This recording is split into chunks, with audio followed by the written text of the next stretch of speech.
Bienvenue à l'émission radiophonique Les Révolutionnaires planétaires avec votre animateur Alexandre Timon.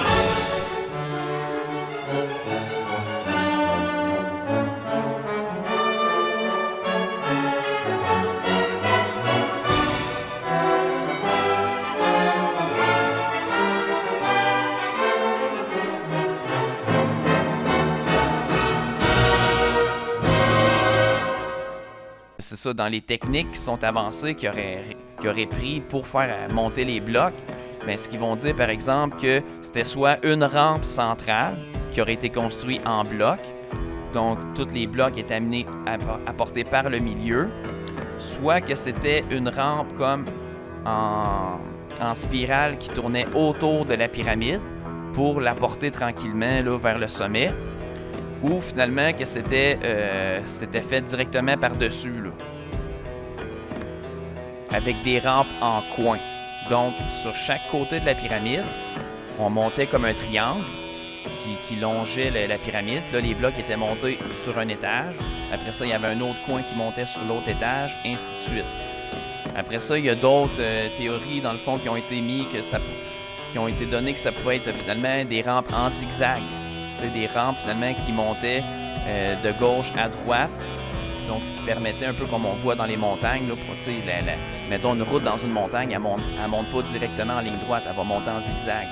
Donc les blocs auraient pu être montés comme ça. Ça aurait pu être une petite rampe aussi centrale, faite avec des matériaux là, qui pouvaient être démontés plus rapidement, comme on a vu dans d'autres structures là, plus au sud de l'Égypte. Après ça, bon... essentiellement, il y a à peu près 10 techniques là, qui ont été rapportées par les historiens. Sauf que le problème, c'est qu'on ne peut pas savoir exactement c'est laquelle technique parce qu'il n'y a pas de traces vraiment. Il y en aurait peut-être un petit peu des vestiges, mais elles sont difficiles à trouver. J'ai l'impression que les rampes qui étaient installées ont été démontées à la fin. Les blocs ont été réutilisés ailleurs pour d'autres constructions. Donc, c'est pas un type de structure qui nous permet vraiment de voir là, de chaque côté, comme à Abou Simbel, où là on voit qu'il y avait des espèces d'échafaudages qui étaient montés de chaque côté, là, où est-ce que les sculpteurs travaillaient pour faire finalement ressurgir les statues d'un monument à partir de la pierre brute, à partir d'une falaise, là, ou creuser à l'intérieur. Si on voit là, de chaque côté les traces là, des échafaudages qui étaient montés. Donc, les pyramides, c'est pas un type de structure qui permet de voir là, comment ça a été monté. Sauf que, tu sais, on peut se douter qu'il y avait une de ces techniques-là. À un moment donné, il n'y a pas 75 façons possibles. Là. Il y a quand même des impératifs physiques là, de poids. Là.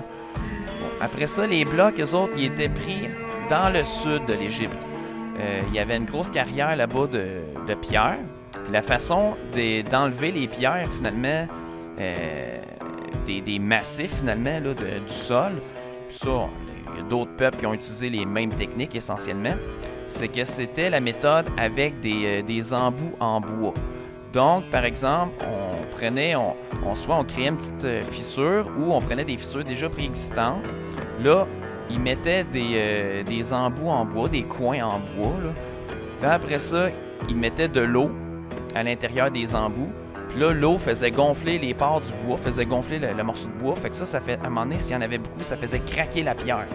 Puis là, comme on sait avec la physique, chaque matériau, que ce soit le cristal, le diamant, n'importe quoi, ils ont toutes des lignes de clivage, des lignes de fissure. Là. Donc, la pierre également a des lignes de fissure, tout dépendamment de sa structure atomique, là, que ce soit une structure cubique, centrée, etc. Donc, les Égyptiens, là, ils avaient découvert qu'ils pouvaient faire craquer la pierre. Puis si ça ne fonctionnait pas, je sais que dans d'autres peuples, ça a été fait, ils faisaient des petits feux à la surface pour encore là chauffer plus la pierre. Puis ensuite, ils mettaient l'eau. Fait que la chaleur plus le froid de l'eau, ça faisait craquer la pierre. Donc, ils réussissaient à détacher de gros morceaux de pierre, comme ça, des carrières de pierre, pour ensuite les tasser. Et puis là, les maçons, eux autres, ils perfectionnaient, ils venaient tous amoindrir les faces qui étaient irrégulières. Eux autres, ils travaillaient avec des outils essentiellement, des marteaux en bois, plus des outils de cuivre. Mais il y aurait aussi des pierres dures qui auraient été utilisées, comme par exemple la dolérite, la diorite, la pegmatite ou le silex. Puis les carrières principales qui ont été dans lesquelles ils ont pris les pierres, mais il y avait la carrière d'Albâtre d'Atnoub. Il y a eu la carrière de Ra-Anou, où est-ce qu'elle allait chercher le granit. Il y a les carrières de grès de Gebel Silsileh. Puis les carrières de granit aussi d'Aswan, qui étaient très reconnues, là. Donc, une fois qu'il avait pris les pierres, bien évidemment, il les déplaçait. Comme je dis, il y avait des maçons là, qui la travaillaient la pierre comme il faut pour que le bloc soit déjà utilisable, avec les mensurations qui avaient été prédéfinies là, par les architectes de l'Égypte antique, parce qu'évidemment, à cette époque-là aussi, il y avait des architectes. Et puis ça, je vais en revenir, je vais en reparler dans 2 secondes. Là, ils mettaient les pierres sur un bateau. Là, le petit bateau égyptien, bien, lui, il remontait le Nil. Là, il allait jusqu'au site où est-ce que la pyramide était à construire. Donc, c'est comme ça qu'ils apportaient leurs blocs. Là, ils débarquaient les blocs, puis ils apportaient ça sur le site, puis ils montaient ça sur les rampes là, qui avaient été préalablement installées. Donc, c'est comme ça qu'ils fonctionnaient. Puis, bon, j'ai vu aussi une technique qui est avancée, que ça n'a pas été prouvé encore là, mais c'est aussi que les Égyptiens auraient pu transporter les blocs avec leur fameuse canalisation. Une fois là, qu'ils étaient à partir du bateau, bon, il aurait pu accrocher probablement des peaux d'animaux qui auraient été cousus pour former des espèces de flotteurs. Puis là, les blocs, avec plusieurs flotteurs autour, auraient pu être débarqués du bateau, puis tranquillement, pas vite, transportés vers les canaux, poussés avec des bâtons de chaque côté, là, puis là, amenés jusqu'au site. Mais ça, c'est une version un petit peu plus farfelue là, qui a été avancée récemment, mais sinon, il était capable de les tirer là, avec les chariots standards là, que je vous ai parlé tantôt. Là. Fait que c'est la raison la plus probable, à mon avis, c'est celle-là.